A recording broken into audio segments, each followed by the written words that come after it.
Good morning, everybody. My name is Nancy Lindborg. I'm the president and CEO here at the U.S. Institute of Peace, and I'm delighted to welcome you here today. A special welcome to our esteemed guest of honor, Prime Minister Imran Khan, and to the delegation who's traveled far to be here with him. A warm welcome to everybody who's joining us online, and you can join the conversation at USIP on Twitter with hashtag ImranKhanUSIP. And I'm delighted everyone could be here for the conversation today. This is the kind of conversation that is the hallmark of U.S. Institute of Peace, which was founded 35 years ago by Congress as an independent, nonpartisan, national institution dedicated to reducing international violent conflict. And we very strongly believe that peace is possible, that peace is practical, and it is absolutely essential for U.S. and international security. So we pursue our mission by linking research with policy, with training, and with action, working on the ground with partners. Our Pakistan program is one of our largest here at the Institute, and we've been active in the country since 2011. We partner with a network of civil society organizations, innovators, scholars, and policymakers to support local programs, conduct research and analysis, and convene local peace builders. We've supported programs in cities and villages throughout Pakistan. We focus on increasing tolerance of diversity using arts, media, and culture to promote dialogue and peace education. USIP partners in Pakistan have reached more than 130,000 youth and has helped support their peace-building activities. I've been fortunate to have a chance to visit and to see the extraordinary impact that these young leaders are having. We also work with other institutions, including the police, to promote police-community relations and enable the police to be more effective at nonviolent means of addressing conflict. We use our trusted networks in the U.S. government and in Pakistan to facilitate 1.5 and 2.0 dialogues to offer opportunities for policy specialists and those close to decision-making on both sides to think of other solution sets and to offer innovative approaches to break through policy obstacles. So we have a long history also of hosting Pakistan top political officials. Last year, we were honored to host Pakistan's Foreign Minister, Shah Mahmood Qureshi, who's here with us today. Welcome. And we're also delighted to have with us Pakistan's ambassador to the U.S., Asad Khan, who's a good friend. Pleased to have you back with us. Today, of course, we are honored to have with us Pakistan's Prime Minister, Imran Khan. This is his first visit to Washington since becoming Prime Minister last August. We have had the honor of hosting him in the past. The last time you were here was in 2009.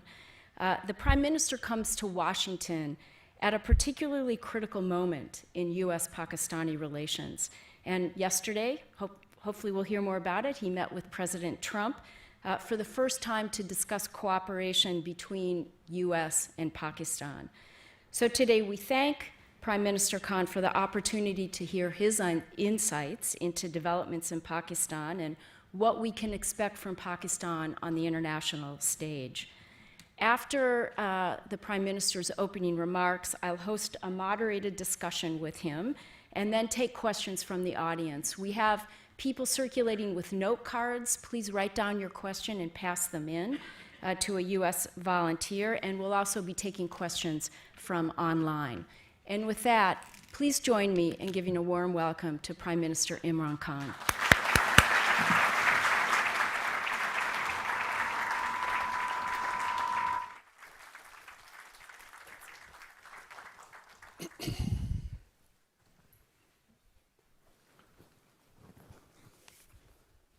Thank you very much, Nancy.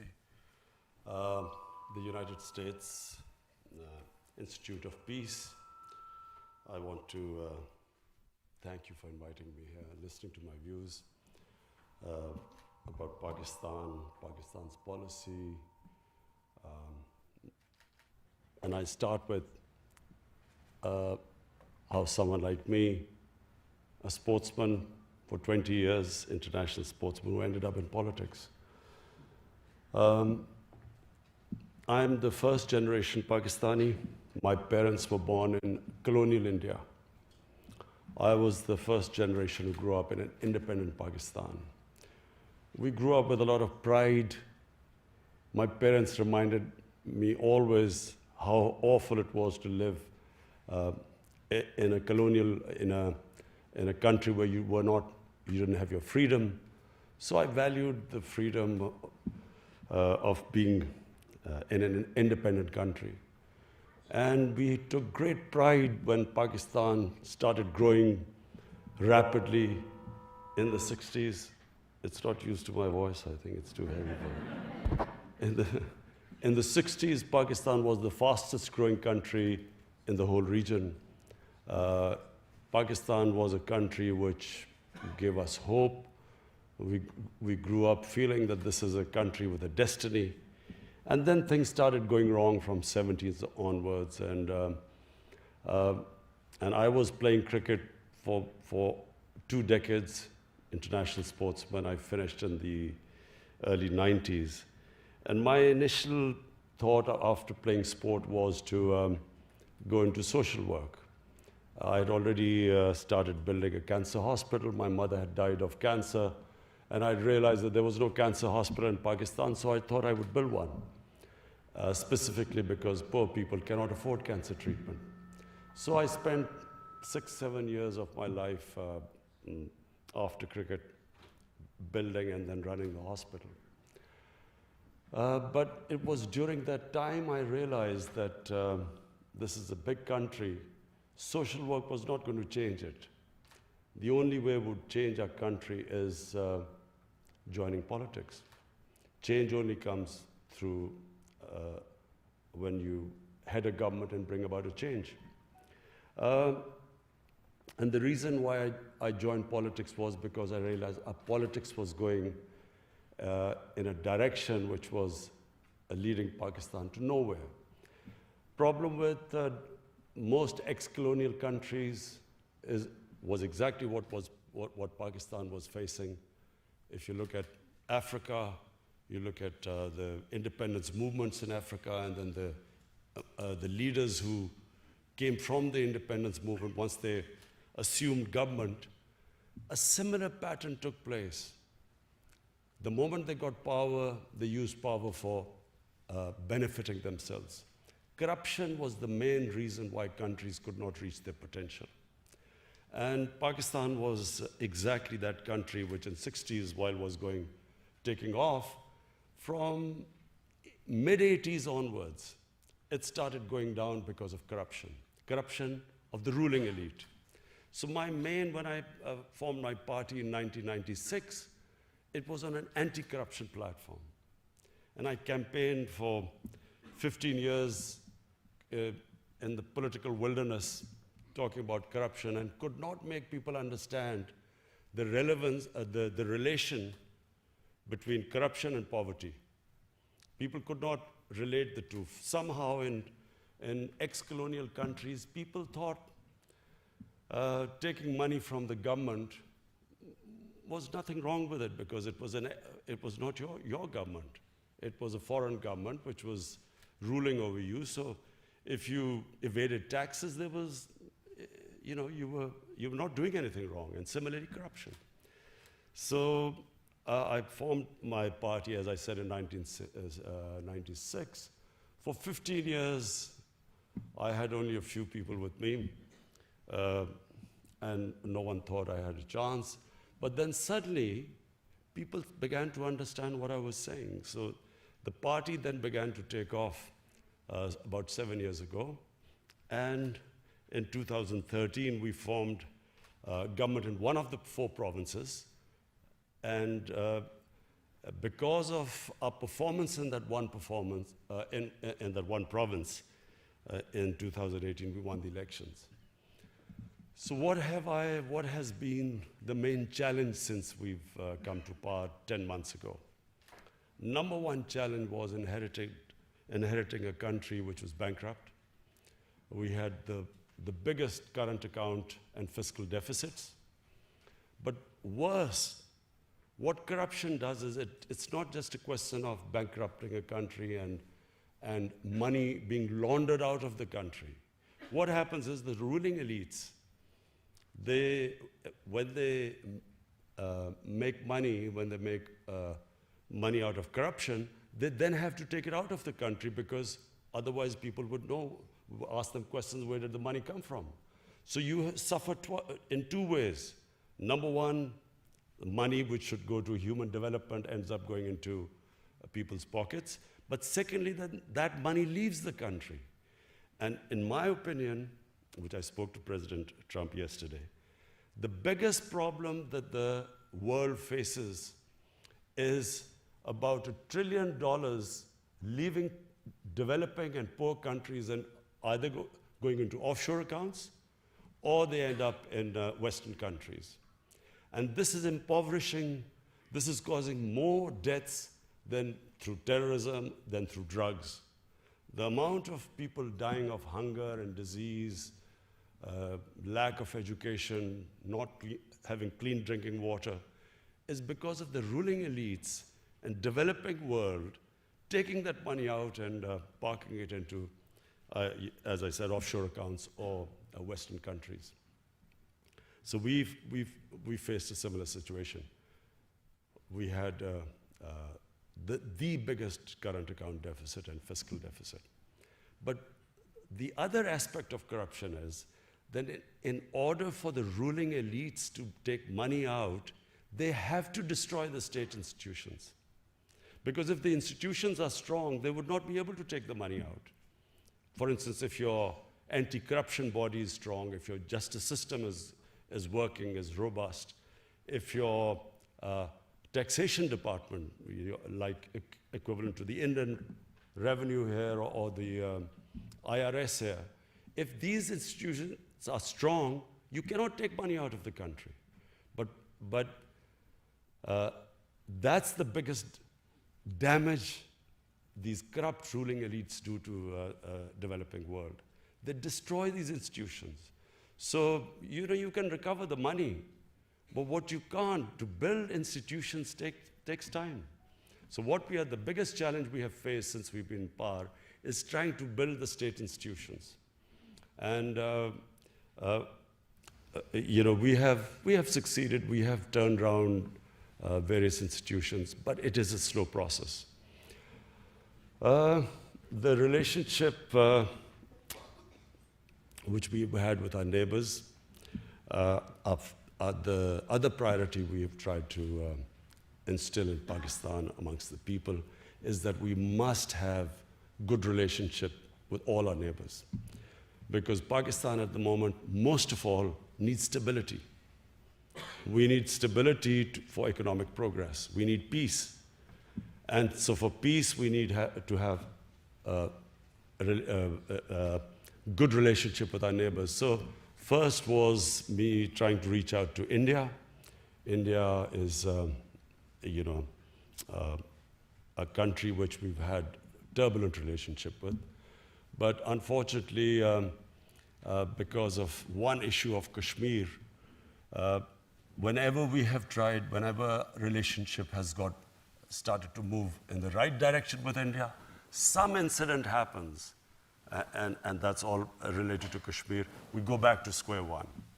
And so I reached out to my counterpart in India, the Indian Prime Minister, assured him that, you come one step towards us, we will go 2 steps towards you, because the biggest problem India and Pakistan face is poverty. And the best way we can reduce poverty is if we start trading with each other. The next was Afghanistan. We again have had a difficult relationship with Afghanistan. And so we have reached out. I have invited President Ghani to Pakistan. And, it's a sort of long story, but we are moving towards, fortunately, we're all moving towards the same direction. There's a convergence now in Pakistan, in the US, that there is no military solution in Afghanistan. So we're all working towards the peace process. Similarly, with Iran, we've had sort of a decent relationship with Iran without, it's not really a warm relationship, but a decent relationship with them. So we reached out to all our neighbors. And the next is the US. US is a superpower. You have to have good relationship with the US, whether you like it or not. So I was a bit worried when I was invited to meet President Trump. I've been in limelight, public life for 40 years. And sort of when I've gone to meet people who are famous or well-known or in power, you normally get advice that, what you should do, what questions you should ask when you meet them. But never in my life have I had so many suggestions before I was going to meet President Trump. Inundated.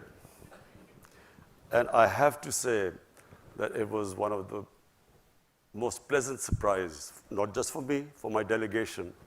The way, the hospitality, the way he, straightforward, charming way he treated us. So we were all blown over. We loved the meeting with the president yesterday.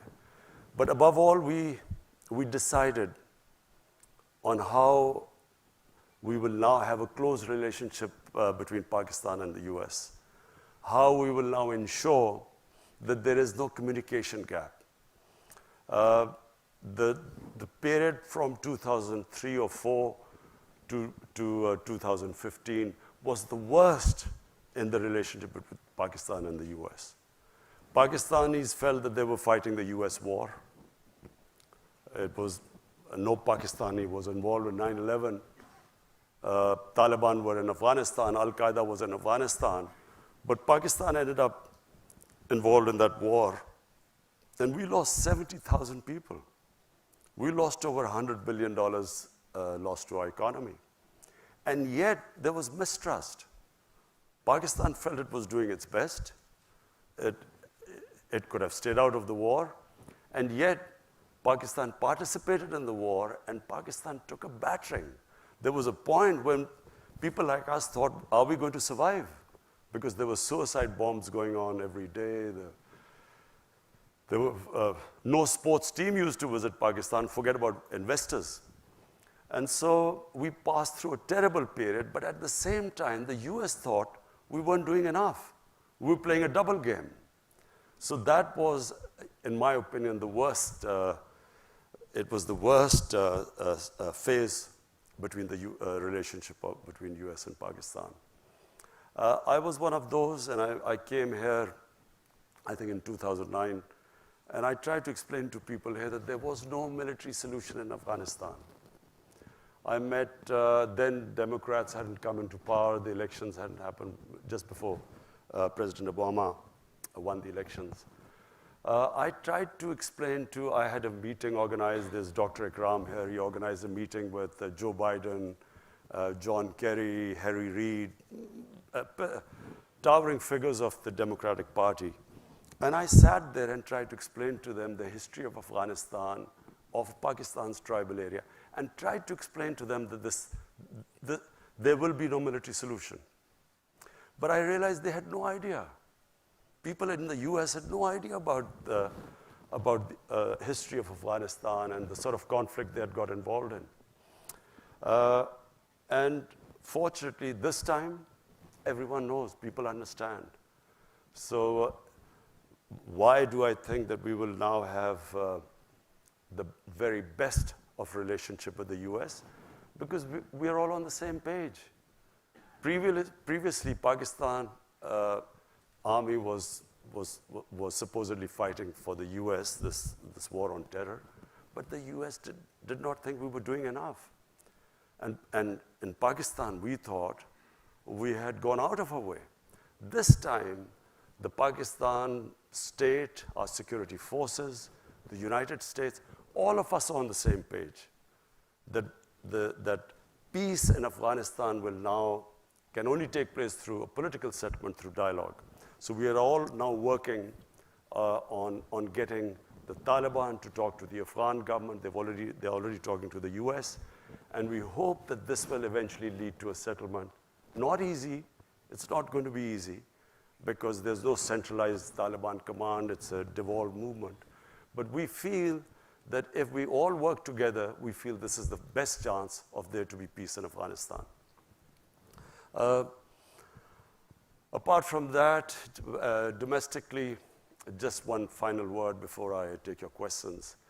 I've struggled these 23 years to get into power. Most of these, as I said, in wilderness, political wilderness. I was not fighting political parties. I felt I was fighting a mafia.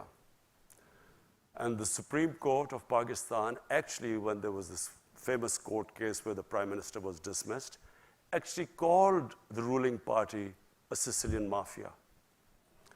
And I say a mafia because this is not normal politics. Because the two ruling families had been in power off and on for 30 years. And when you're in power for 30 years, their penetration was right down in the bureaucracy, in the judiciary, in the election commission. They had enormous amounts of money. And so we won because we mobilized the people. We mobilized the youth of Pakistan. We were very fortunate that Pakistan has 60% of Pakistanis are below the age of 30. They became our big support. The young people rallied around us. And we did, it was the biggest public movement in Pakistan in the last 50 years. And so we won despite having, coming up against big money, despite their penetration in media, the most vilification campaign, personal attacks, and despite that, we won because of social media.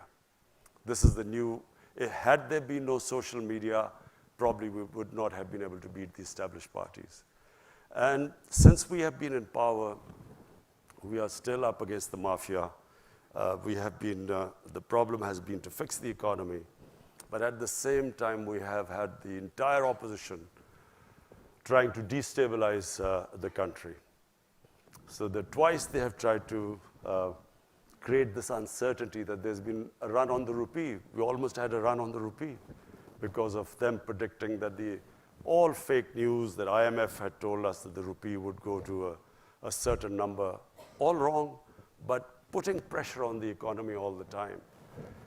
Finally, I can say right now, after 10 months, we have finally stabilized the economy, and we feel now that we are now, after stabilizing the economy, we feel that we can now move ahead and start our reforms. Our reforms are very straightforward. We believe that real development is human development. So we are going to, all our money, we have decided that all the money which we retrieve from the criminal mafia, we've started a massive accountability campaign. We will then direct it towards human development. We've started one of the biggest poverty alleviation program in Pakistan's history, despite having financial constraints. But we believe that a country cannot rise if there's a small lot of rich people and a mass of poor ones. This is what's happened in Pakistan. The gap between the rich and the poor has grown with each year. And the whole system just caters for a tiny elite. The education system caters for just a tiny elite. To give you an example, we have a total of students coming from what are the elite schools, English medium schools, are 800,000. The children who go to government schools, they are about 33 million. And then children who go to Dini madrasas is 2.5 million. So we have three-tiered system.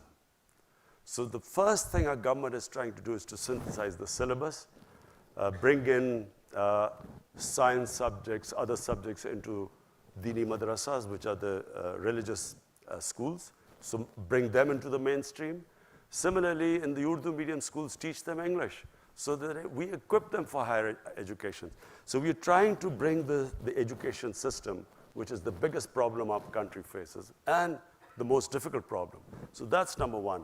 Secondly is the Pakistan taxation system. We have the lowest tax GDP ratio in the world. We have, out of a population of 210 million people, we have only taxpayer, barely people, 1.5 million people pay taxes. So there's no way you can sustain a country if you do not expand the tax base. So we now are in the process, very difficult process, convincing everyone to come into the tax net. There are a lot of strikes going on right now, but we feel that we will be able to overcome them. Because it's imperative now that the Pakistani people pay taxes. The challenge, of course, has been that this mafia, I call this mafia, in 10 years, just so that you understand what they have done to our country. Because later on, you might ask me, why is this political victimization? What I call accountability, people will say political victimization. But I'll just tell you what they've done to our country in 10 years. The total debt of Pakistan in 2008, before these two parties came in, when General Musharraf left, the total debt of Pakistan in 60 years was 6 trillion rupees.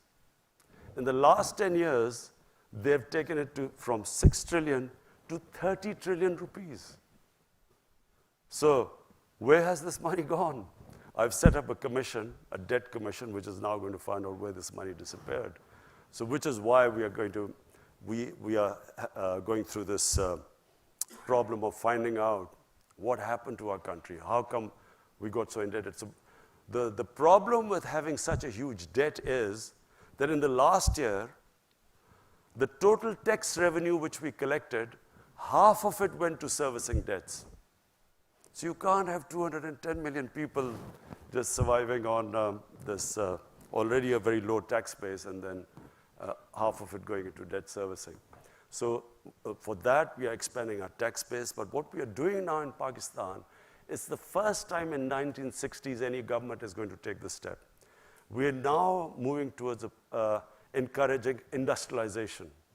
In 1960s, Pakistan's industrial production was equal to 4 Asian tigers' industrial production: Indonesia, Malaysia, Philippines, Thailand. The combined industrial production was equal to Pakistan's in 1960s. After that, unfortunately, we deindustrialized. Our exports actually went down because our policies just did not encourage industrialization. So we now have embarked on a program of industrializing our country. We are giving incentives to industry. So we have, the main programs in Pakistan are, number one, poverty alleviation. We have allocated the biggest amount to alleviate poverty. Any money retrieved from these big crooks will go straight into the poverty alleviation program. Secondly, industrialization. We are now encouraging our industry, specifically export industry. We have trade agreements, one with China where we hope that we will be able to, free trade agreement with, a preferential trade agreement with China where we hope to export our stuff to China. China has imports of $2 trillion. So industrialization. And third is agriculture. Pakistan is basically an agricultural country, and we are hoping to get technology transfer from Europe, from China. Hopefully, we've spoke to companies in the United States so that we can improve our yields. Pakistan has the lowest yields, one of the most productive lands, but the lowest yields. So what we hope is that this three-pronged attack, we will be able to raise Pakistan's economy, provide employment to our people, improve productivity. So this is basically where we are headed. Thank you.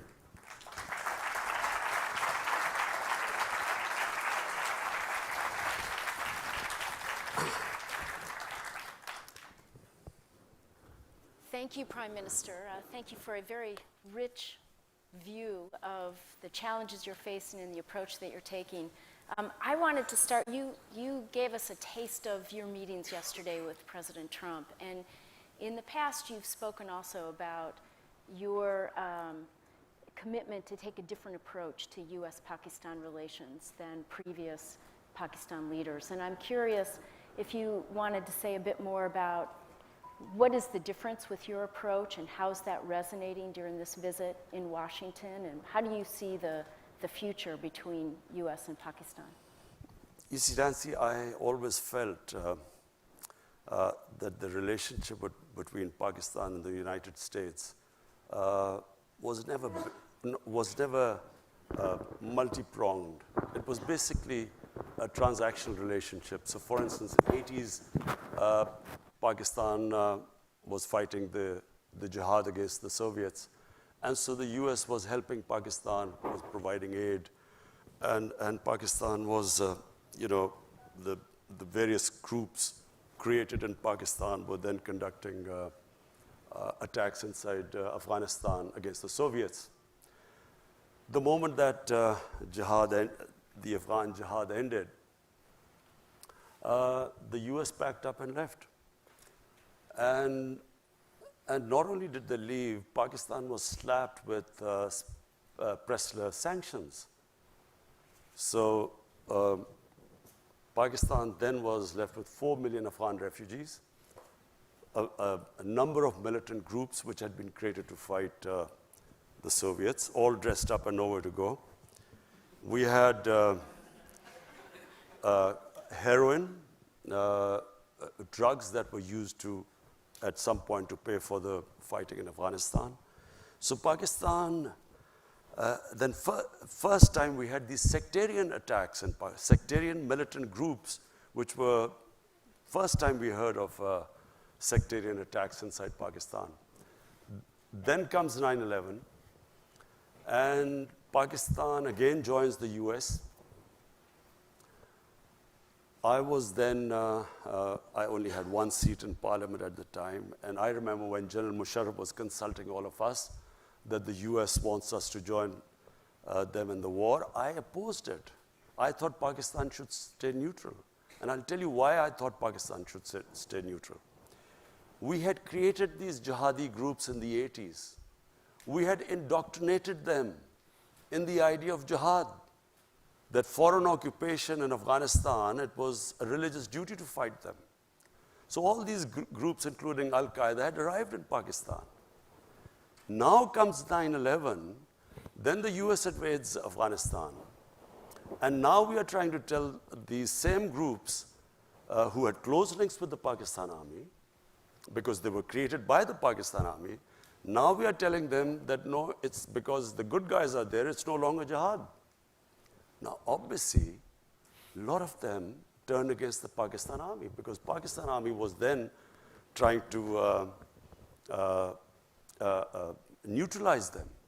So what we went through, and I just briefly mentioned earlier, it was the worst time in our history. These groups turned against the Pakistan army and the state of Pakistan. And not only that, there were linkages between these groups and the Pakistani security forces, because they had created them. So we had insider attacks, we had, the GHQ was attacked, generals were killed, ISI headquarters were attacked. The army, at one point, the army could not go into the cities in military clothes or with military cars. It was that bad at one point. And then, of course, the second thing was the tribal areas. We should never have sent army into the tribal areas, because the tribal area per capita was the most weaponized area in the world. For people who don't know, tribal area is the border between Afghanistan and Pakistan. It was always an autonomous area. The British never occupied it during their rule since 1890.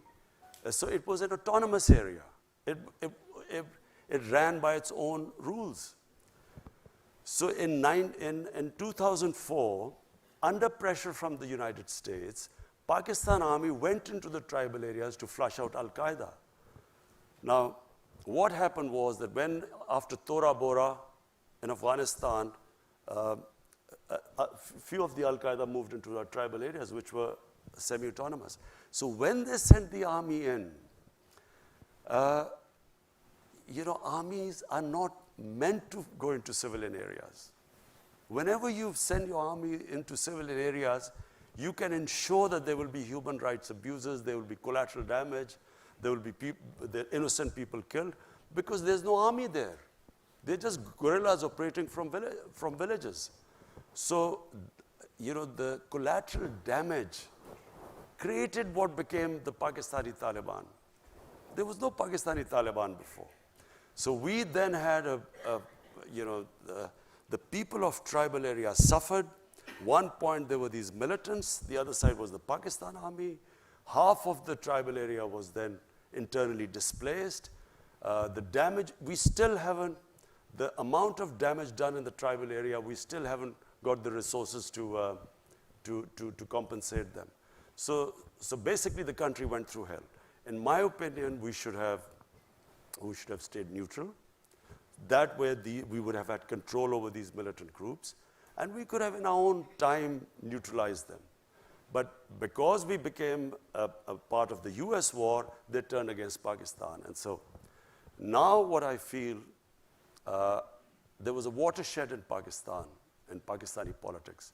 In 2014, the TTP, the Pakistani Taliban, they slaughtered 150 school children in what was called the APS, the Army Public School. There was a reaction within Pakistan. All the political parties then signed a paper called the National Action Plan. And we all decided after that that we will not allow any militant groups to operate inside Pakistan. Until we came into power, the governments did not have the political will, because when you talk about the militant groups, they still have about 30 to 40,000 armed people who have been trained and in some sort of a theater, who fought either in Afghanistan, maybe in Kashmir. So we were the first government who has now started disarming all the militant groups. This is the first time it is happening. We have taken over their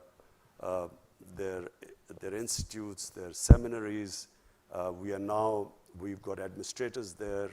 So it is the first time in Pakistan that we have decided there will be no armed militias inside our country. Which relates to the next question I want to ask you, and it's been in the news a lot. It's clearly a significant element in U.S. Pakistan relationships, and that's what you referred to as well, the ongoing Afghan peace process, and the possibilities that we might actually have some breakthroughs. And building on what you just said, is the Pakistan government able and willing to make the commitments to really help move these dialogues forward, especially in the event that the Taliban and the Afghan government aren't able to get a meeting organized? It's just for people's benefit. The fear amongst the Pakistan military establishment was always that there would be a two-front situation. So there would be, the Eastern Front, which is India, and then if Afghanistan was also in the Indian sphere of influence, then Pakistan would be sandwiched between these two. And so this was always the worry about the Pakistan military establishment, and which is why they wanted what was called the strategic depth. But this has changed. Today, there is no concept in Pakistan of strategic depth, because we feel that by interfering in Afghanistan, in order to secure the strategic depth, we have actually done a lot of damage to our own country, and for no rhyme or reason, we have become partisan in Afghanistan's internal affairs. Now, and I speak for Pakistan Army because, normally there was that, there's Pakistan Army is this independent entity, and, the governments have no control over it. I can sit here and tell you that as I speak, the Pakistan Army is exactly behind the government's program. Whatever our policies from day one we've arrived, peace with India, they were behind. When I decided to release the Indian pilot who had been shot down in Pakistan, the army was right behind me. So we today speak as, that there's no difference between the policies of the Pakistan security forces or the Pakistan's democratic government. And we believe that we should not ever interfere in the internal affairs of Afghanistan. Let the Afghans decide what they want, what sort of government they want, and we should facilitate the peace process. So this is the big difference now. Okay. We're all on the same page, and fortunately now that the United States is on the same page too, because, after, the Einstein's definition of madness, trying to do the same thing over and over again and expecting a different result, 19 years of conflict. And if they had gone, thank God for President Trump, I mean, this could have gone on for another 19 years without any result. But it sounds like you're willing to use your leverage with the Taliban to facilitate the peace process, you see, which is a big welcome change. The Taliban delegation wanted to meet me a few months back, and and when I became the Prime Minister. And it's because I always maintained that there was no military solution, while everyone else in Pakistan's political spectrum kept sort of agreeing that there was some military solution. So because of that, I had a certain amount of credibility amongst them. They wanted to meet me, but the Afghan government at that point did not want me to meet them. So I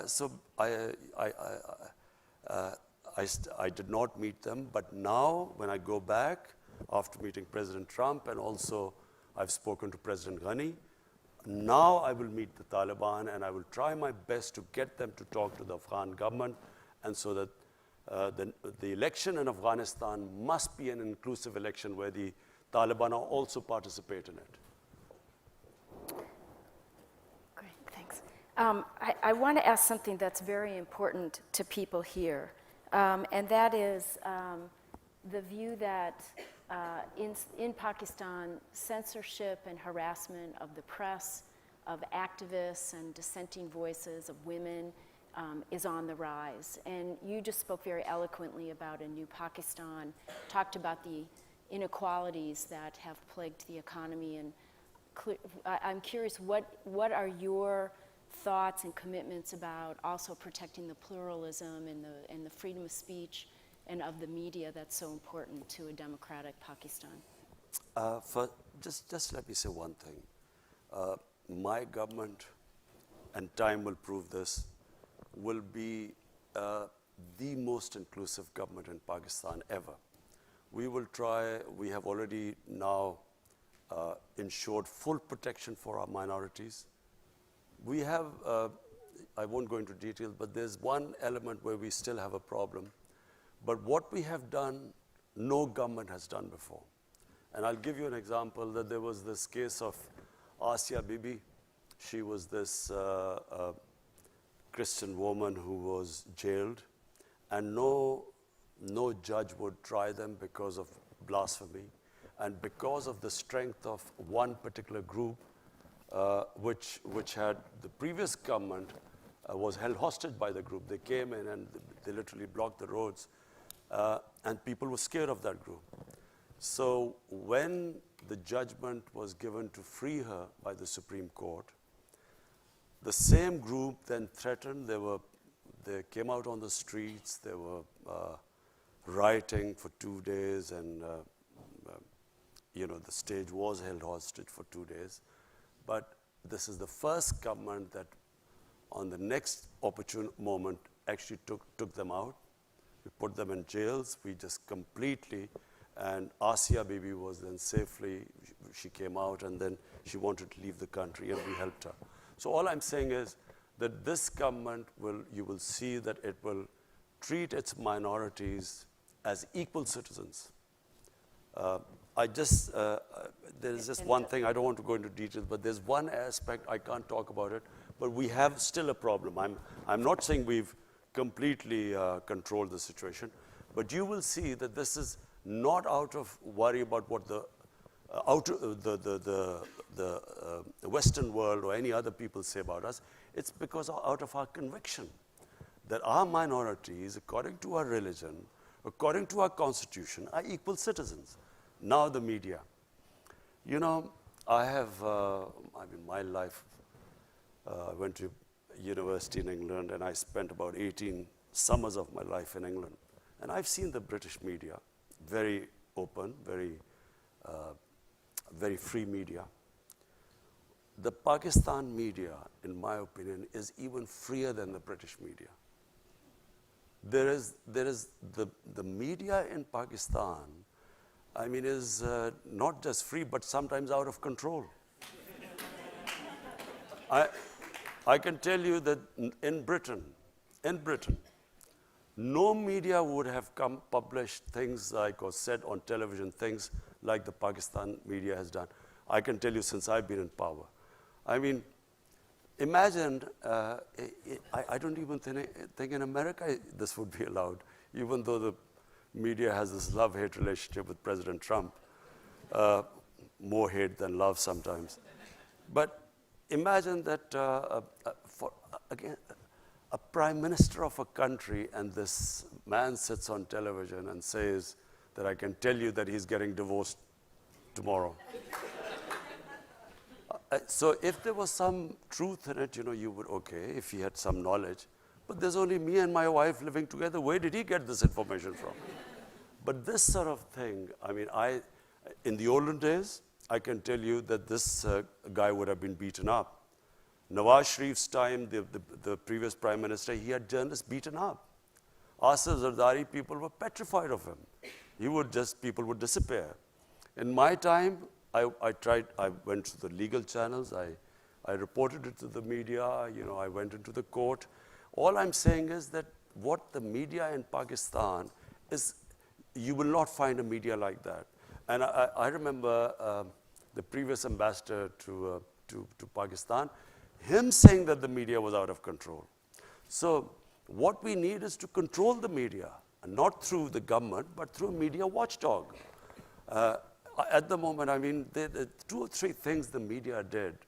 One is that they started reporting wrongly that the IMF had said that the rupee would fall, to a number they quoted. There was a run on the rupee. Who would do that? First, you're fighting in the biggest economic crisis in your history. Second, you have media coming up with this false news about causing a run on the rupee, or the finance minister's change, and so on. So I feel very strongly that we will strengthen the media watchdog. It is not censorship. We will strengthen the media watchdog. But there are 70 channels or 80 channels in Pakistan. Only 3 channels reported that they were having some problems. So we have a whole afternoon's worth of questions for you. But before I go, I just need to ask you one last question. It's very important for USIP's mandate, and that is the number of international NGOs that are raising concern about the increased difficulty of working in Pakistan. And fully understanding that the government has a role in registering these groups and in regulating the space, many of them are complaining of a very arbitrary process that ultimately is hampering very genuine efforts to work in partnership with Pakistani organizations and the government, and examples of forced expulsions. Is your government committed to addressing this issue? It's been going on since before you took office. And I think there are hopes that you might be able to do something to make it a more transparent and fair process. Absolutely. The foreign minister has been dealing with this issue, and we have tried to work out to have these guidelines for NGOs. I run the 2 biggest NGOs in Pakistan, which is the Cancer Hospital and the university. But we did have problems, and I can just frankly tell you the reason why these restrictions came. There was an issue of Shakil Afridi, who was working for a NGO. The doctor. The doctor, and the NGO was what is Save the Children? Save the Children. So after that, the result was that the extremists, militants, started targeting NGOs. Specifically, we had one of our biggest problem was that the polio workers were being targeted. So many of the polio workers were shot after that. So after that, we are trying to streamline it, make sure that this doesn't happen again, because that affected the activities of other NGOs. In fact, one of the NGOs gave a statement condemning that NGOs should not be allowed for espionage or that sort of stuff. But we are already looking at it. There were 3 German NGOs which had left Pakistan, but after being cleared, they've come back, and we're looking at a case-to-case basis. I know there'd be great appreciation for that. So, number of questions, none of them small. Here's from Twitter. Any progress on restarting the U.S. security assistance? Some of these we can make rather short. No, I never asked for any assistance. Okay. Also from Asked for understanding, not assistance. Also from Twitter, what's an ideal Kashmiri solution from the Pakistan perspective, and one that you believe the Pakistan people will accept? I think it should not be the Pakistani people anymore. It should be what the people of Kashmir want. And that really is the only solution. What do the people of Kashmir want? And presumably a process that surfaces that and enables it to take hold. Do you know, I'm told, because we had 3 foreign ministers who were in other parties who joined us. One of them, of course, is Shah Mahmood Qureshi. And 2 of them told me that actually they came pretty close in the time of General Musharraf and when Mr. Vajpayee was the Prime Minister of India. Apparently, they came pretty close. There was some sort of convergence on a phased movement on Kashmir, on sort of various steps to be taken, and over a period of time, some sort of a referendum. Anyway, but I don't want to say anything right now because it's a delicate issue. But there is a solution, and the solution has to be with the will of the people of Kashmir. So you covered this, but I see about 4 questions going back to this issue of media censorship. And here's one particularly that talks about TV channels are taken off, journalists are facing threats, the party's official Twitter routinely cautions journalists of committing treasons. So in a country where many journalists have been killed, do you think such rhetoric will enable and incite violence and directly affect the freedom of the press? Do you know, Nancy, I am probably one of the biggest beneficiaries of the media. When we had free media, I gained the most because I was, until 2001, there was only one television, and that was the national television, PTV, which was totally a government-controlled television. So with the independent channels coming in, I became the biggest beneficiary because we didn't have any money. I mean, my party was pretty small for a long time. So I was able to go on television and give my point of view. And that's how my party gained, because I had a way of conveying my manifesto, how I would deal with various issues. So there is no question in Pakistan of ever clamping down on the media. I can just tell you that. There is no question. What happens is sometimes, and I will, now that you keep asking, you were stuck on media, so I'll just go, I will just tell you a bit of truth about the media. There is, as Lee Kuan Yew once famously remarked, what was sometimes called freedom of speech by the media or freedom of expression is sometimes the freedom of the owners of the media channels to conduct whatever they want to do. So in Pakistan, what we had the situation where here we were fighting. I don't know how many of you know of the Panama Papers, the Panama Revolutions. So this Panama revelations came about like the WikiLeaks, and our prime ministers, we discovered that he had these luxury apartments in London, most expensive Mayfair, he had these 4 luxury apartments. So like an opposition like anywhere in the democracy. We asked him, where did you get the money to buy these flats? And then started this whole movement to get him to answer these questions. Now, there was a court case in the end, and in the court, he was convicted. But do you know there was a media channel, one of the most powerful media channels, they did everything to protect him. Now, this is not what a media is supposed to do. The media did everything.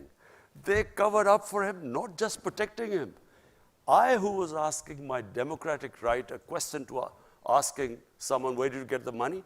I was attacked, personal attacks. I mean, the sort of attacks I faced, no political leader I challenged, no political leader would have gone through the sort of personal attacks they went, because, you know, they couldn't attack me on my, on integrity, so they went on these personal attacks. So this is not normal for media to do this. Media is not supposed to do this. Media is supposed to be a watchdog, to bring out, you know, play the role of an opposition. But they're not about personal attacks and trying to blackmail you. We just had another case right now. There's a judge who convicted the previous prime minister. Now this judge, the opposition brought out a video blackmailing him about him with some compromising video with some woman. They brought this up. This happens in Italian mafias. It doesn't happen in democracies. So, I mean, you know, sometimes, you know, I firmly believe that eventually we will have to move where the media owners will have to disclose their source of income. You know, just like anyone else, they'll have to say, how much tax do they pay? What is the source of income?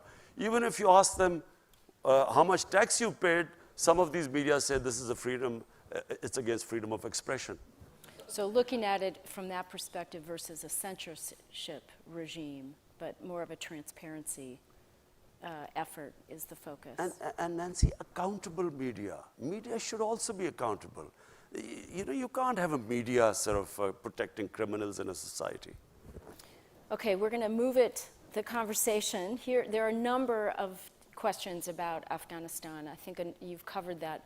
But here's one specifically asking, how do you view the peace talks about Afghanistan hosted by both Russia and Uzbekistan? You know, we should really get all the neighbors of Afghanistan involved with the peace talks, because this is, it should be the interest. Pakistan, the United States, and Afghanistan. These three countries today are the most interested in having peace in Afghanistan. But not all neighbors are interested in peace in Afghanistan. Because, you know, for various reasons, people have their own, other countries have their own agendas. So I firmly believe that the U.S. should try and co-opt as many countries as possible, because there will be people who will be trying to, you know, put a spanner in the works. And so if the neighbors are all involved, there's a much better chance of the talks going smoothly. And speaking of neighbors, there's a question saying, and you mentioned this in your opening remarks, what role can Pakistan play in easing the rising tensions with Iran and a number of other countries, including the United States, without damaging some of your other relationships? How are you thinking about that? You see, Pakistan is, you know, we're really indebted to Saudi Arabia, we're indebted to UAE, because the way they came forward, you know, when we were confronted with this, when we took over government, we only had 2 weeks of foreign exchange reserves. So we were staring at a default, and these countries came forward to help us, and so we are really indebted to them. But my worry about Iran is, I think, I'm not sure whether all the countries realize the gravity of the situation if there's a conflict with Iran. People don't understand, you know, this is not going to be the same as Iraq. This could be much, much, much worse. It will have great consequences for Pakistan, adverse consequences for our country. It could unleash terrorism, which people would forget Al-Qaeda and those types, because the Iranian, the Shia element in Islam is very cohesive. They have a much greater sense of martyrdom than the Sunni Muslims. The battle might be quite short if it goes ahead and bombing airfields and so on. But the consequences after that, my worry is that not many people fully understand it, and I would strongly urge that there should not be this conflict there should not be another military situation. Pakistan has already suffered.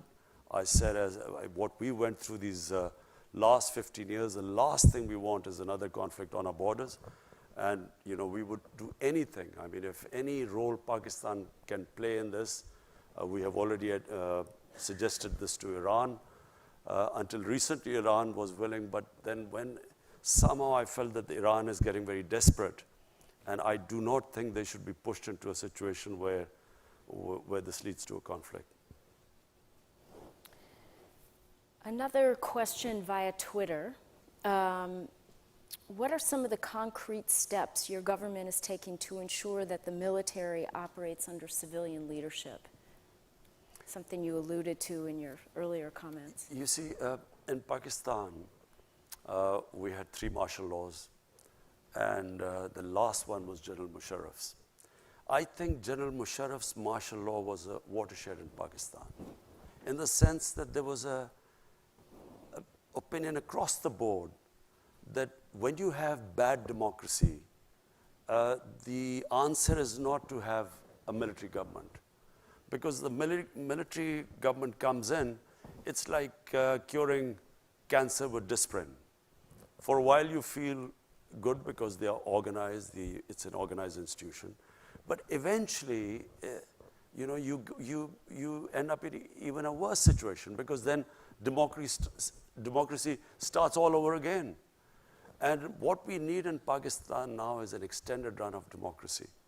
And I really do believe that the democratic evolution of the country has reached a point where now we will go towards further democracy. I mean, us winning the election is who would have thought we would have won an election against these? How many times in a 2-party system has a third party broken through? It's unheard of. I mean, nowhere in the world does a third party break through. We broke through because of social media. We actually, despite the official media sort of not giving us that sort of coverage, all the opinion polls were that we would not make it. But it was the social media and the young people who came out and made us defeat the 2 established parties. And I think the process will keep going on. I think that in Pakistan, people have tasted freedom. They understand, the power of the vote. In fact, social media has actually democratized the whole world. Everyone now has, they have Twitter. Everyone can participate. That's how we're getting questions. Yeah. Well, I have 2 related questions on that I think build on the vision that you just articulated. And the first is, what will the government do to address closing space for civil society? And how does that fit into your vision? And closing space for civil society and activists. I don't understand. How is the government? Well, I think You're closing space for civil society? There's another question about Gulale Ismail and other activists. You're talking about PTM. PTM. Yeah, that's PTM. It's called civil. I think they're saying it's a broader civil society question, but it's actually related to PTM. Look, all these years I kept saying, when Pakistan, I stood up in the National Assembly in our parliament in 2004. I objected to the Pakistan army being sent into our tribal areas. No one understood the tribal areas. The only reason I understood the tribal areas is because some 30 years back, I wrote a book on the tribal areas. I did a travel book.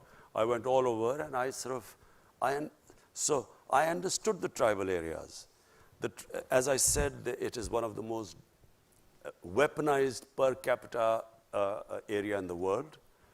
It's a most devolved democracy. Every village is an independent entity, and so they have never allowed outside interference to come into the tribal areas. So when Pakistan Army was being sent there in 2004, I stood in the parliament, tried to explain to them that the greatest number of losses when the British were ruling India, they suffered the greatest number of losses in Waziristan, which is tribal area. So we should never have sent army there. Whenever you send an army into civilian areas, there are massive collateral damage and massive casualties and destruction. So all the time when I was speaking out against this, I was being called Taliban Khan. I was being called pro-terrorist. General Musharraf, I remember, in a meeting said that I am a terrorist without a beard. And so once this whole thing was over, this young Pashtun movement started. And this Pashtun movement was correct, what they were saying. The area was devastated. The people of the tribal areas, I mean, half of them were internally displaced. Their shops were gone. Most of them relied on livestock. Livestock disappeared. The whole area was, as it is, tribal areas before 2001, 75% of the people were under the poverty line. So after this military action, they even went further down. So we had this young movement and movement stemming out of anger. And of course, they blamed the Pakistan Army for all the devastation there. And we've just had elections in the tribal area now. We've just had, first time in Pakistan's history, the tribal area has been assimilated with Pakhtunkhwa, a province. And first time we've had election, and I'm very pleased to say that PTI won the election. But we have now injected the greatest amount of money in the tribal areas to develop it. Never has so much money been allocated for development there. But you know, the reason why there were problems was that the PTM leadership started attacking the army. And they kept attacking the army, and the last thing happened was that they actually, civilians charged an army post, there were few people killed, and that's why there were restrictions. But now it's settling down because we've had a peaceful elections in the tribal areas. So I think we will now move on. Yeah, I think the question was probably triggered a bit by the New York Times article about the harassments and arrests of this Gulali Ismail family and friends. I wish that they would, the New York Times would also take the other point of view. Now I'm sounding like President Trump.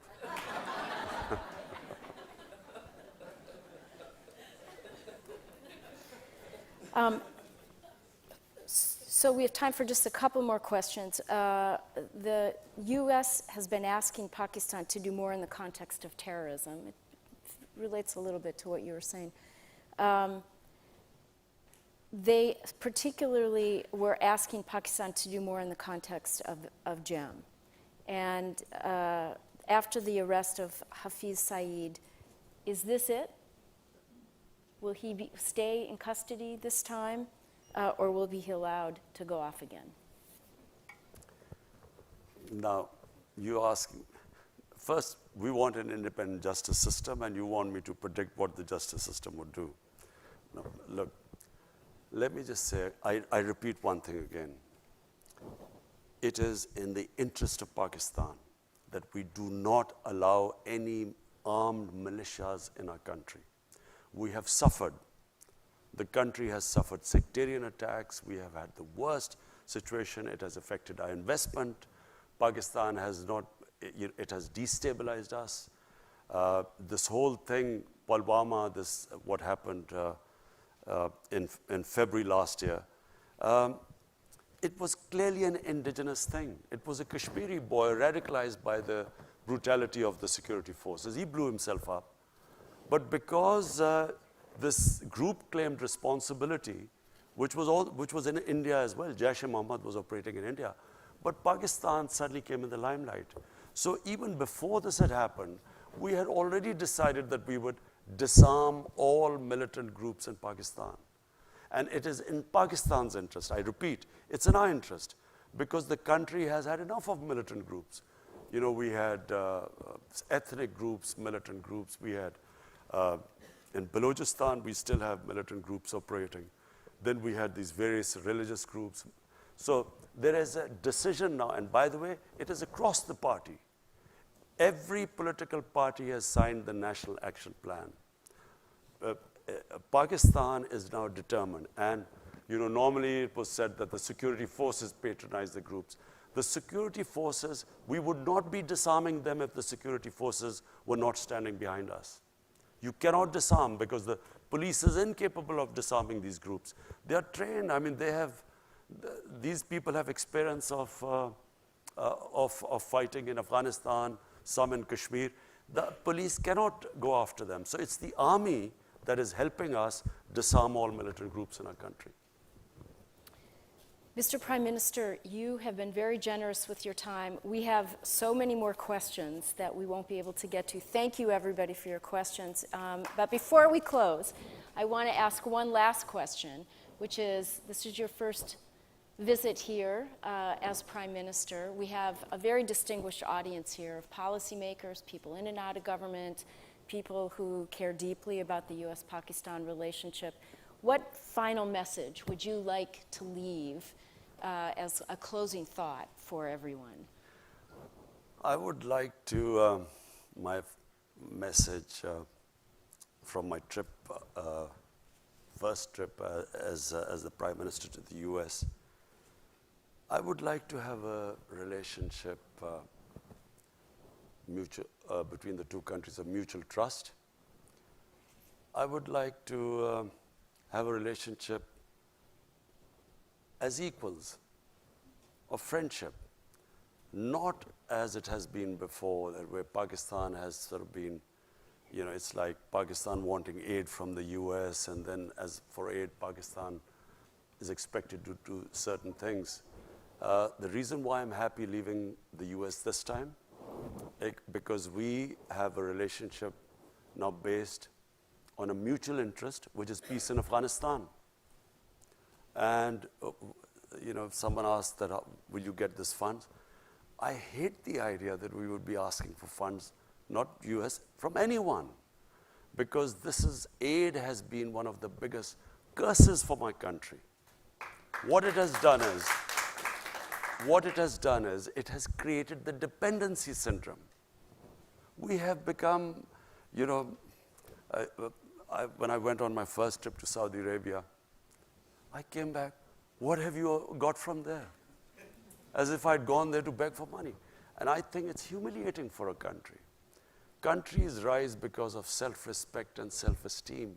No countries rise by begging and borrowing for money. So my relationship with the US would be, I would like a relationship with, a dignified relationship with the US, where never again should we ever have that humiliating phase.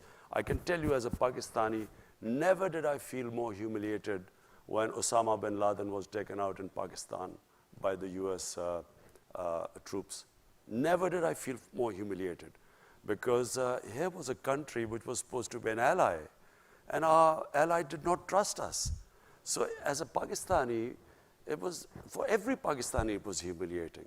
We never want to be in that same position again. We want to have a relationship of friendship. And it doesn't matter, you know, friend can be rich and the other can not be so rich, but so what? You know, it's about a dignified relationship, and that's what I hope to have with the US.